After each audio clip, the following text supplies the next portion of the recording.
He had no idea that something horrible was about to happen to him. At exactly midnight, the woman's pitiful cry could be heard from outside, and that sound jolted Anton awake. Despite the low volume, the cry created a sense of anxiety and insecurity in the listener. Anton stood up and wanted to go outside to see what was going on. The crying could clearly be heard coming from the courtyard, but when Anton went outside there was no one there and the crying ceased. He was about to return to the house to sleep when he heard another cry from the back of the house. The cry was sad, but also spooky and strange. After going around the house, Anton came to a halt in front of the yard's corner, where a well was located.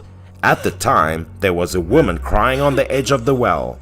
Anton couldn't see the woman's face clearly because it was dark and she had her back turned, but her crying was heartbreaking.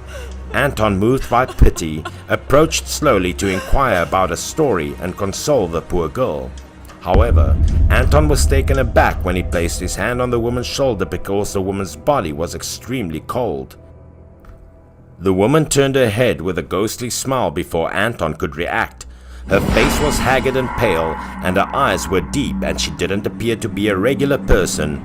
Anton was afraid to scream loudly, so he turned to flee, but the woman caught him by the wrist. Due to the ghost's control, Anton was so terrified that his face turned pale and he felt a sharp pain in his wrist, the ghost's hand hooking into his skin.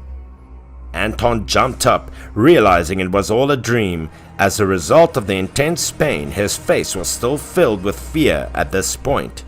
Anton tried to remain calm and reassure himself that this nightmare could have been caused by being overtired.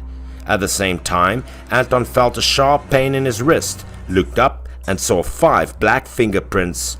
In the dream, he was also grabbed by the witch's arm. However, when Anton looked around, he was astounded to see that the door was open and that some footprints stretched from the bed to the floor. Convinced that there was a thief in the house, Anton quickly glanced at the money bag next to him, which remained in the same position without moving. So who left a trace?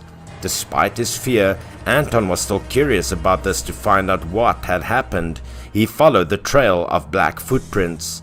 As he walked behind the house, a gloomy atmosphere began to emerge. Anton's heart began to have a bad premonition as well.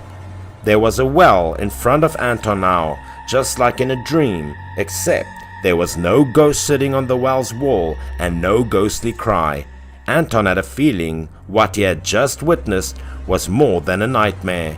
Everything had to be related to the well in front of him.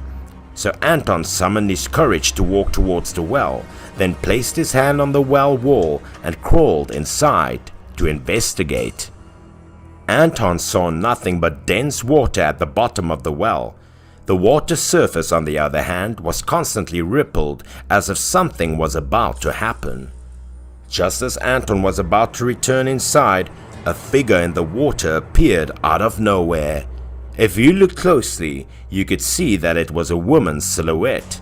When he saw the terrible scene in front of him, Anton's face darkened instantly. He screamed in fear and then backed away slowly due to inertia.